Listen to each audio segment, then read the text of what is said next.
Hello everybody, I'm Jession, and welcome back to Museum Madness. It's been about a week since I last played, so let's see where we left off, because I forgot.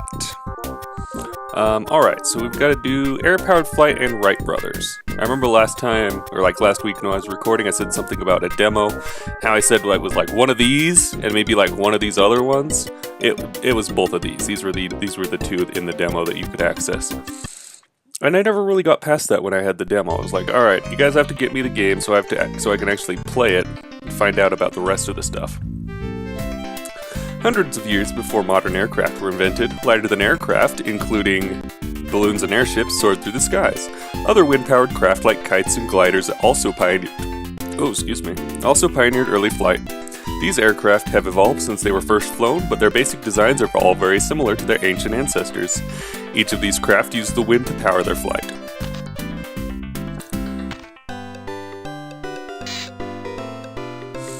So we got an empty room here, like a fan with an off button. Kites are the oldest aircraft. The Chinese flew silk kites more than 3,000 years ago. Kites require a line anchored to the earth in order to fly. The wind pushing against the line lifts the kite aloft. Without a line to hold it at the correct angle to the wind, a kite cannot fly.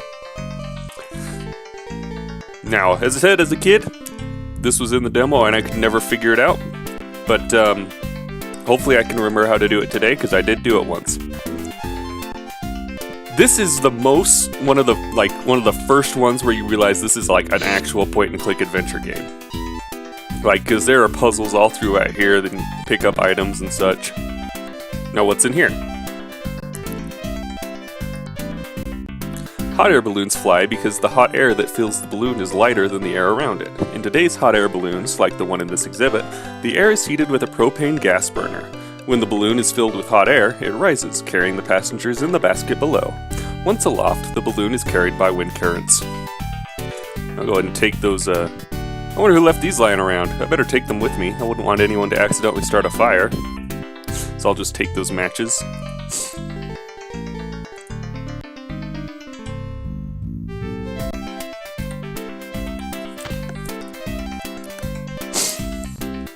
Now, what do we got here?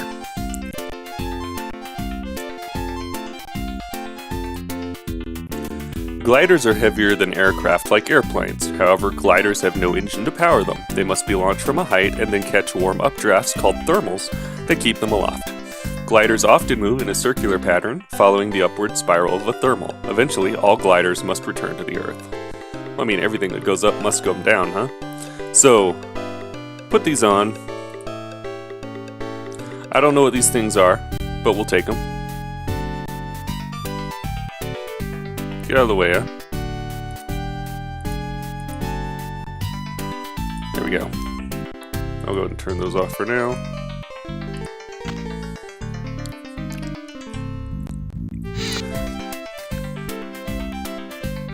So everything got blown into here by that first fan. Everything just got sort of untethered and flew away. And here they are over here. Airships are balloons with engines. The balloon on our airbag is filled with a gas that is lighter than air. A gondola hanging below the balloon carries passengers. Today, airships use helium gas, which is much less dangerous than the hydrogen gas originally used in these craft. I wonder why. Airships have engines that control their flight. They have the advantage over airplanes of being able to hover in one place by using their engines to oppose the force of the wind. So, here we got our airship, we've got a big hot air balloon, we've got a kite. Let's turn that on. And kites just sort of wiggles around. Kite with a big smiley face. I'll take that. I'll take the glider. I should have known that glider was too big for my pack. I'll have to think of some other way to get it out of this room. Blop. That was a dud. Either this glider is made of cement or I need a source of rising hot air to launch it. Alright, so see if it's got to this thing over here. Oh look, let's go cut off the string on this thing. You are about to attempt an electrical repair while the power is on. Proceed at your own risk. This is your only warning. Yeah, probably not. Usually I think it stops you, actually. So I'll go ahead and turn it off. And then we'll go ahead and cut off the string.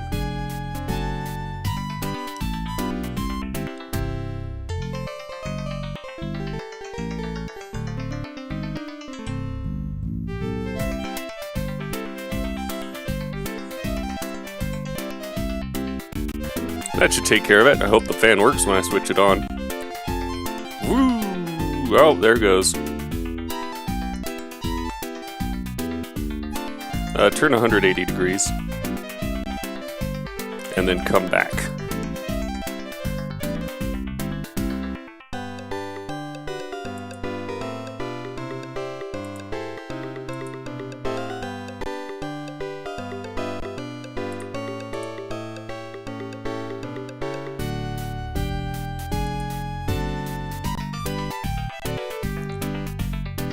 I don't actually know exactly what it is that you're,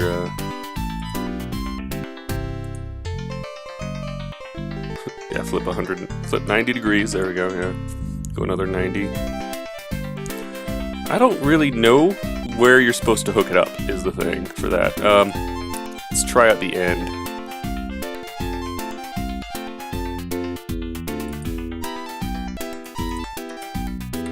Oh well. So, let's turn on this fan.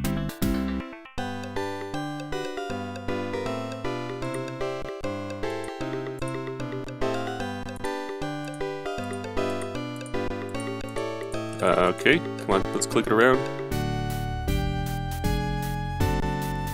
So if we go over here, we can turn on this fan.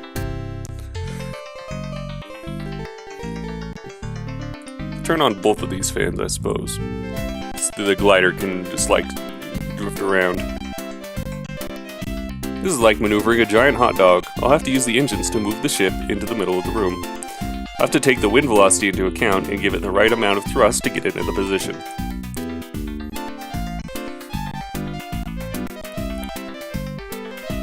So we'll turn on the fan.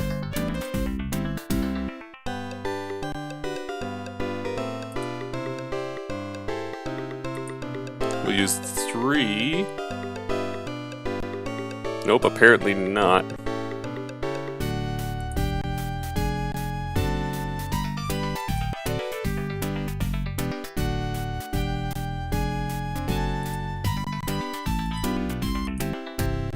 Alright, so let's see if we can get the glider to work.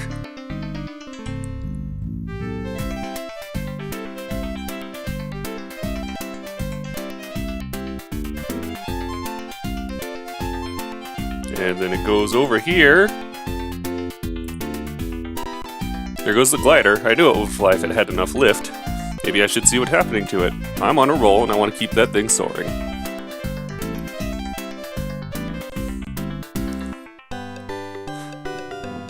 It looks a little bit off-centered is the thing. Oh well. So that looks normal. Did it, the glider is flying. I knew all this hot air was good for something. But hot air is only part of the problem. I still have more things to do before this exhibit is back together. Better get going before that super fan gets another surge and ruins all my hard work. I remember I was able to fix this one, at the very least. Come on. It looks like it's gonna miss, but like, yeah, I think it's just it's a little bit off-centered here. So there's a picture of the glider, or of a glider, an old one. Otto Lilienthal built the first glider to successfully carry a personal op. This was the first aircraft that the pilot controlled. I think this particular exhibit is a picture of things to come. So let's light this match here.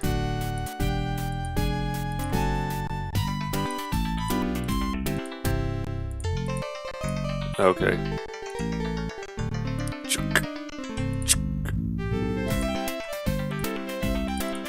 There we go. Now let's chase after the balloon. There goes the balloon. It's moving in the right direction, but maybe we should follow it to see that it doesn't get lost. Gotta race the balloon.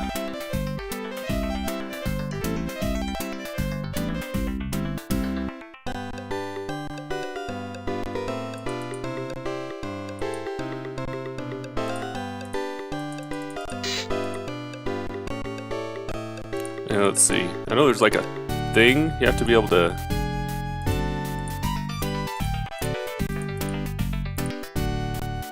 There's gotta be a thing here.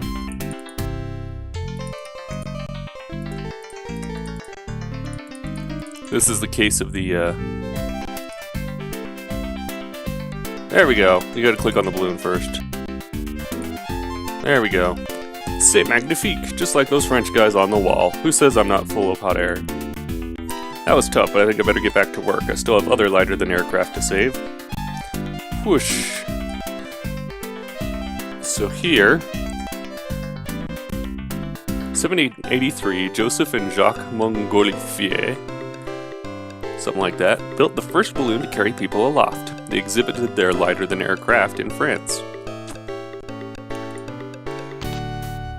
So yeah, this is a bit of a preview of things to come in the future, other games I'd like to play maybe, this particular exhibit. So,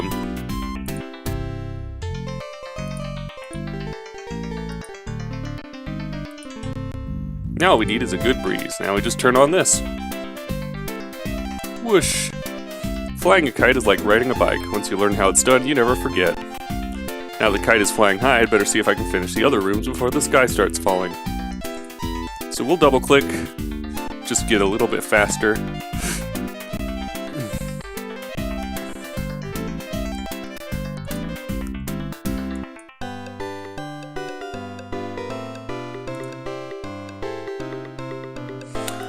I need to just figure out how this gets attached.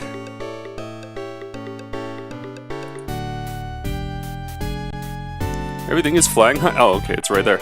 I haven't used so much hot air since the time I ran for class president. That was some air show.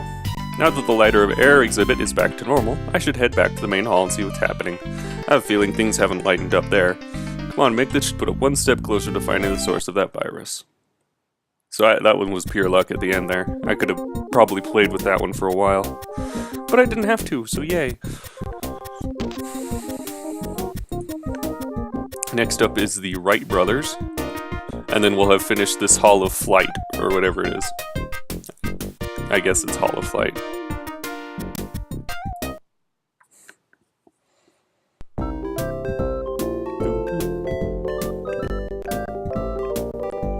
On December 17th, 1903, two brothers from Ohio, Orville and Wilbur Wright, successfully flew a heavier-than-air craft. This flight was the culmination of centuries of dreams and experimentation by many people the world over. The Wright brothers' plan was first to solve the three problems of flight that had prevented humans from joining the birds of the air. It provided enough thrust, power, created ample lift, and offered sufficient control to enable the craft and its occupant to fly.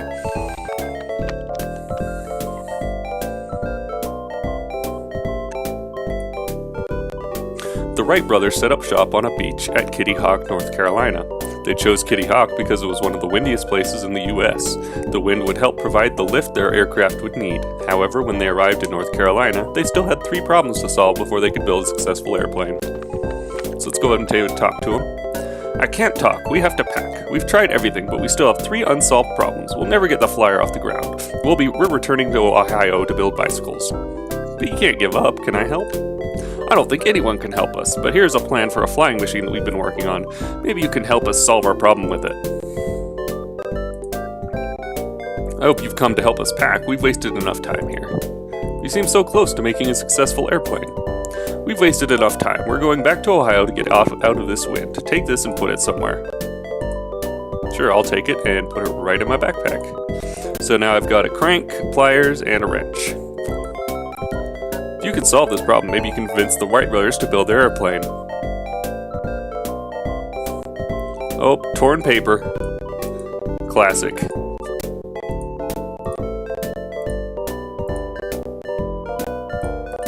Let me see here. I think I might just be dumb. There we go.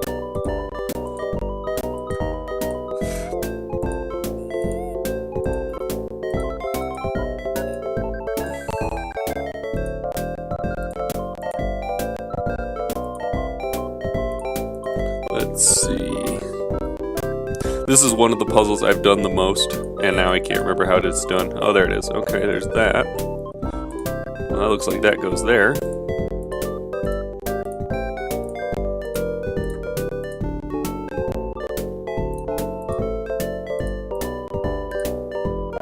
There it is. Alright.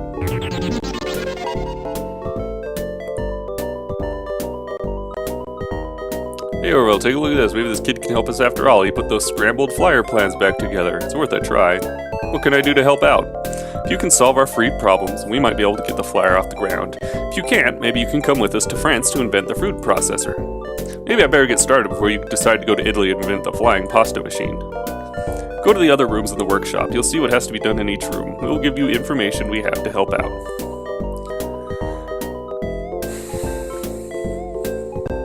Now, these will definitely take some experimentation.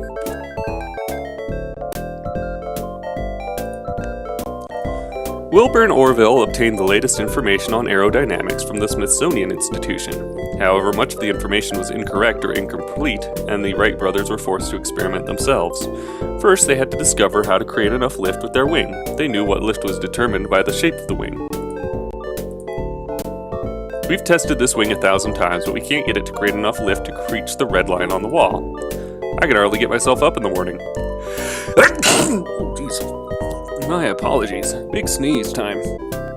I can hardly get myself up in the morning. How am I supposed to get that red wing up to the red line? The shape of the wing is the key. Try different wing shapes and test them in the wind. Good luck.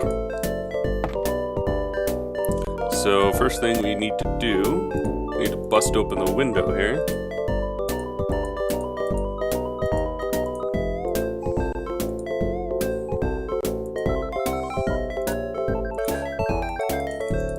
Well, something needs to open here. How do we get it open? Oh, it's probably like, crank or something. I thought I used the pocket knife, but maybe it's the wrench. There it is, it's the wrench. Kitty Hawk must be the windiest place on Earth. The beach is so close. I should have brought my windsurfer. Now that's flying.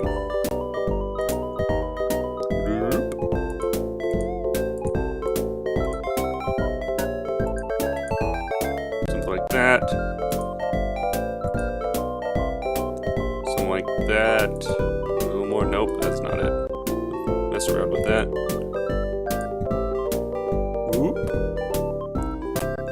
I knew you could help us. That wing problem was tough, but thanks to you, we can build the wings for our flyer.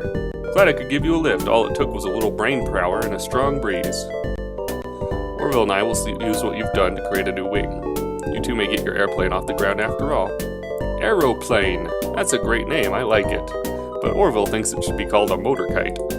Trust me, stick with airplane.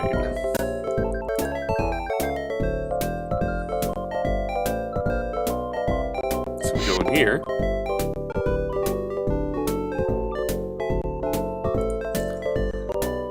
The Wright brothers were forced to build their own engine to power their plane. Other engines available at the time were too heavy or not powerful enough. The engine they created weighed 179 pounds and produced 12 horsepower. However, they still had to discover a way to convert the power of the engine into forward thrust. They experimented with many types of propellers until they found the one that gave them the required thrust. We haven't figured out how to get the engine to push the flyer forward enough to take off. We built new engine parts, but we can't make the engine work. No problem. I once disassembled my dad's car and got most of it back together before he got home. So what other problem? We know we need a propeller to push the engine forward, but we can't figure out which one to use. See if you can create a propeller that will blow the wind gauge straight out, and that should be enough thrust. It sounds simple enough, but why do I think this isn't going to be easy as it sounds? This looks tough. I wonder where I should start. I guess I should just put the pieces together. I'm sure they all fit. At least I hope so. This one, for some reason, this is one of the ones that gives you like an actual like guide. It's kind of weird because like, I mean, you could figure it out still. You don't really need the guide.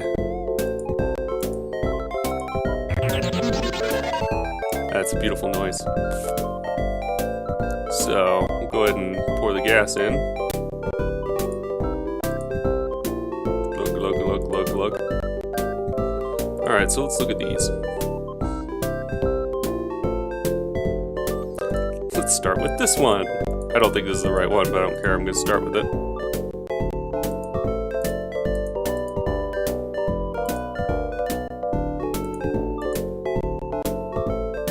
Crank, that's right. Nope. I think I'm on the right track, but I don't think this prop gives enough thrust. Maybe I should try another one.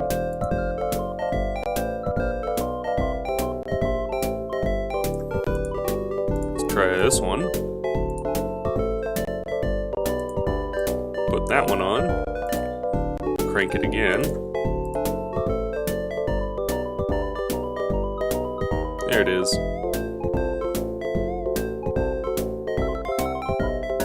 And it would have an engine noise in the background as well. You're making a lot of noise. Can you keep it down? Hey, you got the engine and propeller to create enough thrust to work the wind gauge. It's great, maybe Wilbur was right. You can help us.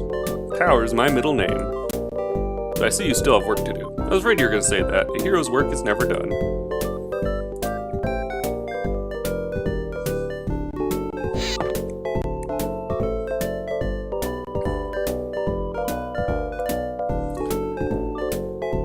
Let's see. The Wright brothers created many gliders to test their aircraft design. Their glider flights helped them solve the problem of controlling the aircraft, but something more was needed. Wilbur turned to birds as his model. He observed that birds do not have rigid wings. They can twist their wings to control their flight.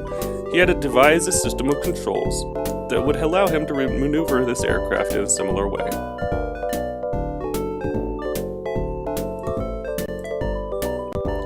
We haven't been able to attach the wires to the wings so they'll make the wings twist correctly. The wires must be attached so that the bottom of the wing tilts up while the top tilts down when the levers are moved. It works like a bird's wing to change the direction of flight. How will I know if I put the wires in the right place? After all, last time I looked, I wasn't a bird.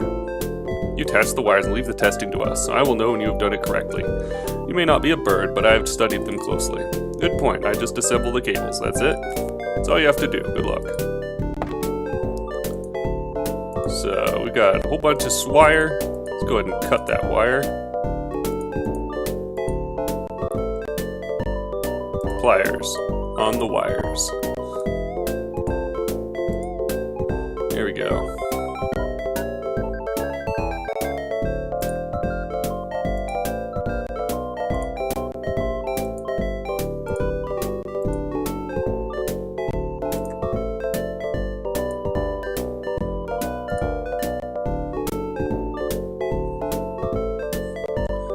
Done it! We have the solution to all three problems: lift, thrust, and control. I never thought I would solve all three problems, thanks, but I still like the name Motor Kite. We better unpack and start assembling the flyer. We're gonna be here for a long time. Wait a minute, Wilbur, does that mean we have to stay in this wind? Can we talk it over? That's it. Alright, I think we might do one more. Might make it a little bit longer though, especially since it's gonna be... We're getting into one of the longest sections. Probably one of my least favorite sections is the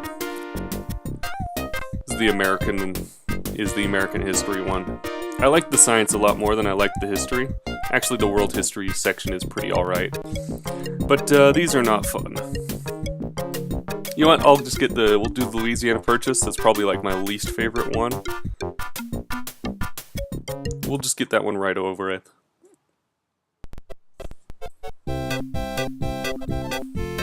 It's got some bumping music though, when it works. In 1803, President Thomas Jefferson bought the territory of Louisiana from France for $15 million. The Louisiana Territory stretched from the Mississippi River to the Rocky Mountains. It doubled the size of the United States. The land within the Louisiana Territory contains all of 6 present-day states and parts of 7 others. The acquisition of Louisiana was controversial, but Jefferson felt it was necessary in order to secure the free flow of commerce from the western portion of the U.S. through the port of New Orleans.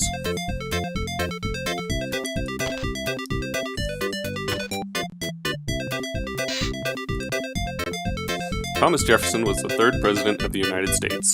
During his first term, President Jefferson bought the territory of Louisiana from Napoleon, the ruler of France, for $15 million. This diorama shows President Jefferson in his office at the White House. You must be one of those scouts from the Louisiana Territory that I am expecting. Mr. President, we are from far away, but that's fine. I've heard enough tall tales about how grand Louisiana Territory is. Presently, we have a serious problem. The United States must obtain the right to deposit our goods in New Orleans, or the whole economy of the western states will be crushed. That city is now owned by Spain, but I think something is going on there that could cause us trouble. France may be involved. That crafty Napoleon has wanted to acquire Louisiana for a long time. This sounds like a job for James Bond. What can I do, Mr. President? I do not know this Mr. Bond, but I need someone to go to New Orleans and tell me what he finds out there. Since no one else is here right now, you are appointed by special presidential decree. Cool, Mr. President. You're the boss. Do I get diplomatic plates for my bike? Our resources are limited, so I'm afraid we cannot supply these plates you require. But before you go, I suggest you look at the map to become familiar with the territory. It may be in some disarray and require a little effort on your part.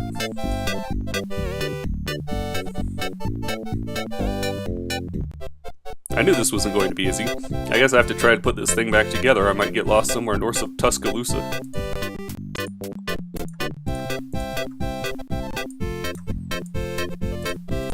Oops. I clicked out of the thing. Good job, me. There we go. Stunk those two together. Over here.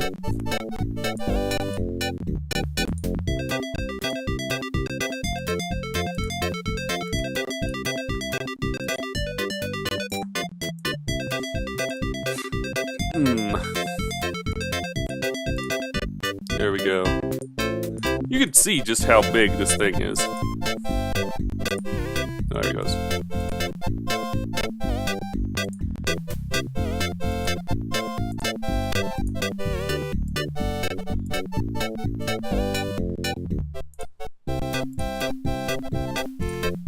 Go. Put that there.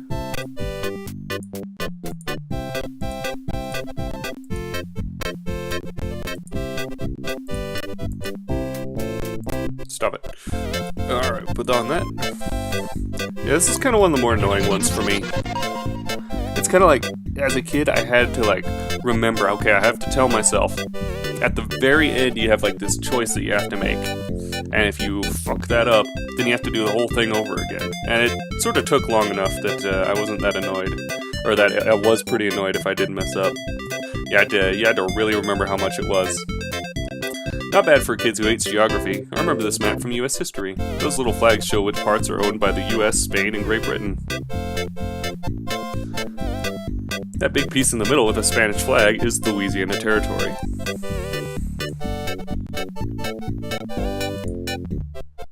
I'll take this.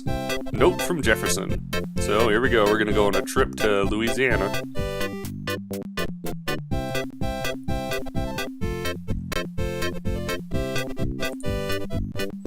The port of New Orleans was the economic and cultural center of the vast Louisiana Territory. Control of New Orleans was vital to the United States because it was the place where frontier people, farmers, and traders who lived near the Mississippi River sold their goods. This diorama shows the port of New Orleans as it was about 1800. Talking to these dudes. That settles it then. We send this petition to President Jefferson. If he doesn't act quickly, I say we take New Orleans by force. Excuse me, isn't that dangerous and illegal? Illegal it may be, but necessary if we are to keep the Spanish from closing the port and causing us to starve. Which side do you support, stranger? I'm working for President Jefferson. I can take your petition to him. You're an unlikely-looking presidential ambassador. How can we be sure that you tell the truth?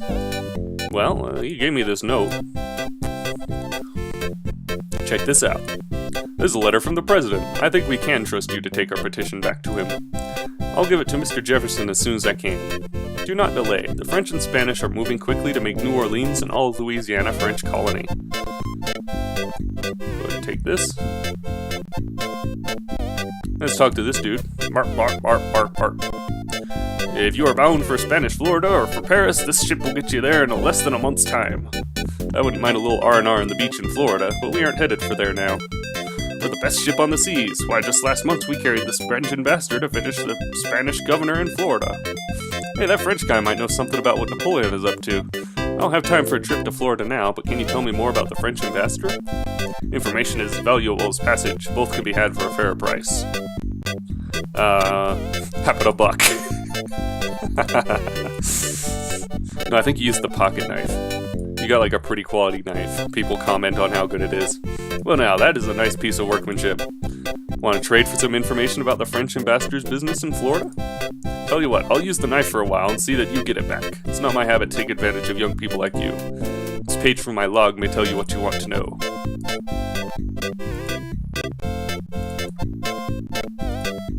Oh hey, I've never noticed that. I tried double-clicking. You can't actually read it. Log of the good ship Southwind, September 13th, 1803. Today we took on a new passenger, the French ambassador, Monsieur Talleyrand. He's bound for a meeting with the Spanish governor of Florida.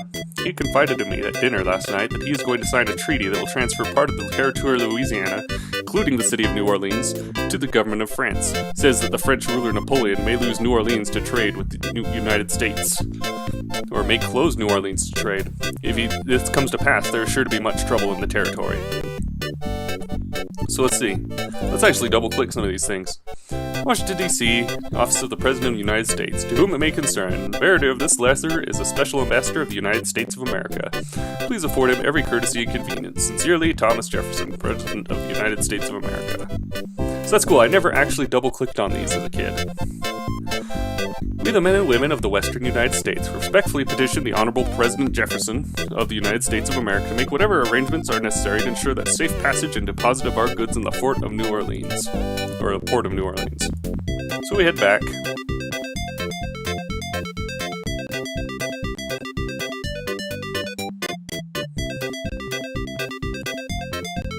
Brought you some stuff, Mr. President. This is very interesting. I need to know more about what is happening in New Orleans. Come back when you can tell me more. Here you go. This is the information I needed. I suspect that Napoleon has entered into a secret treaty with Spain. You have done an excellent job. But now you must find the treaty and bring it back to me before the frontier people take matter into their own hands.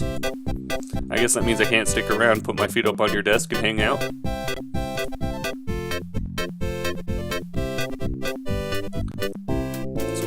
Double click, move on to the next area. Here we go, here's Napoleon.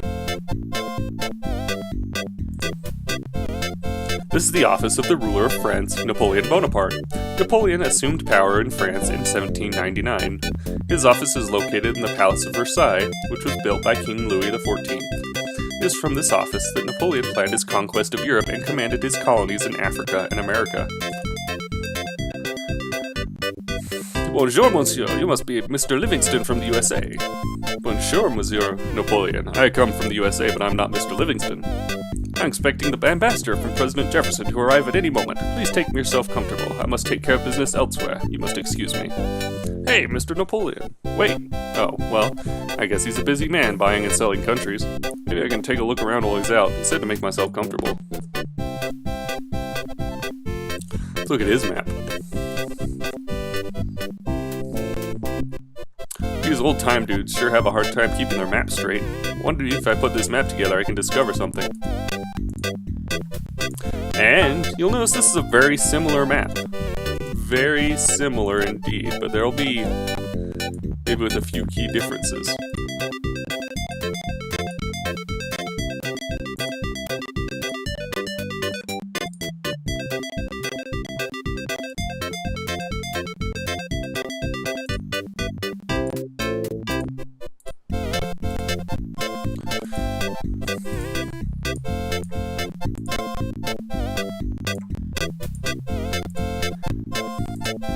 I really do love this game, and like,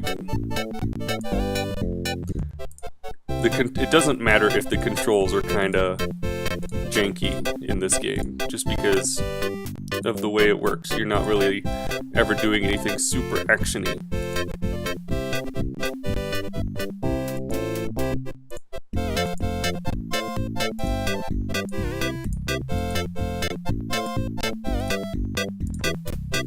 There we go. I knew I could put this thing together. This is a map of America in 1804. That big area in the middle is Louisiana and has a French flag on it. That means Louisiana must belong to France, not Spain. I bet President Jefferson will want to know about this.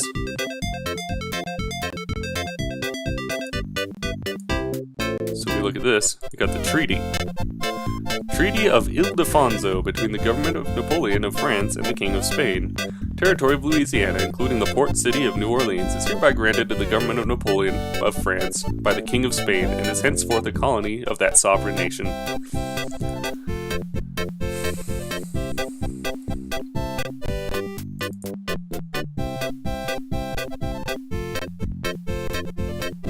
So we got the juicy bit here. Give that over to the president. Just as I suspected, Napoleon bought the Louisiana Territory from Spain. I must try to buy New Orleans from him before the frontier folk rebel. I mean, you can buy a whole city? Why not? The Constitution doesn't exactly say the president has the power to acquire new territory, but it doesn't exactly say I don't have that power. Oh, this is a great part. I believe President Jefferson, before he became president, was very much one of those people that was like, no, we can only do exactly what the Constitution says. And then when he became president, he's like, oh, well, shit, I don't know. It doesn't say I can't do it, so why not? I'll buy it first and get Congress to approve it later. I guess that's why you're the president. Whenever I try something like that, I wind up grounded for a month. We have very little time left. You must do one more thing for me. Take this letter to Mr. Livingston. I sent him to meet with Napoleon. Okay, Mr. President, but that Napoleon dude is a little strange. Why does he have his hand in his coat all the time?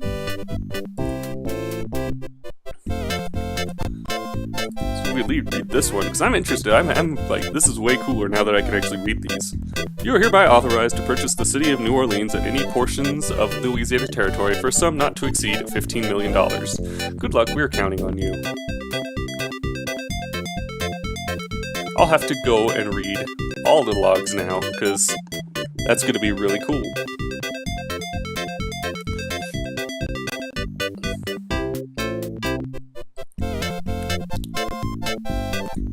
Blah, blah, blah, blah. Welcome to France. I am Robert Livingston. I believe you've met His Excellency Napoleon Bonaparte. You have news from President Jefferson? Glad to meet you. The President sent me to help. Mr. Jefferson asked me to give you this letter. I think it's important. Your Excellency, I am authorized by the President to purchase the city of New Orleans from you. This is excellent, but instead I offer you the entire Louisiana Territory for the small sum of only $22,500,000. That's a lot of cash even for a whole country. I've been away from the United States for a long time. You spoke to Mr. Jefferson last. Should I say yes or no to Napoleon's offer? You want me to decide if the U.S. should buy Louisiana? That's correct, you must decide. A, yes, accept the offer. B, no, that's too much money. So that's too much. You drive a hard bargain for one so young. I will lower my price to $15 million, but that's my last offer. Once again, you must decide. Is this the price is right? Okay, here goes. Yes, accept this offer. Boom! Louisiana Territory is yours. I hope you can make something useful from all that wilderness. I'm sure we'll think of something, like 15 states. That takes care of this exhibit. Head back to the main hall. I suddenly have a craving for French pastry. Wonder if there's a vending machine on the way. Alright, yep. It takes a little while, and you'll notice, like, the cursor snapped to the A on that first one. So if you click a little too fast, you end up just, like, fucking it up and having to do the whole thing over again, which could be annoying. But anyway, that's good for now. Thanks for watching, everybody. We'll continue doing this American History Hall next time. These take quite a while because they're all very talkative, very more like point and click adventure rather than like just the sciencey stuff like was over here in the computer hall. So we'll call that good for now. Thanks for watching, everybody. I'm Jesse on. Thanks for watching. My mind just went blank there. And I'll see you next time.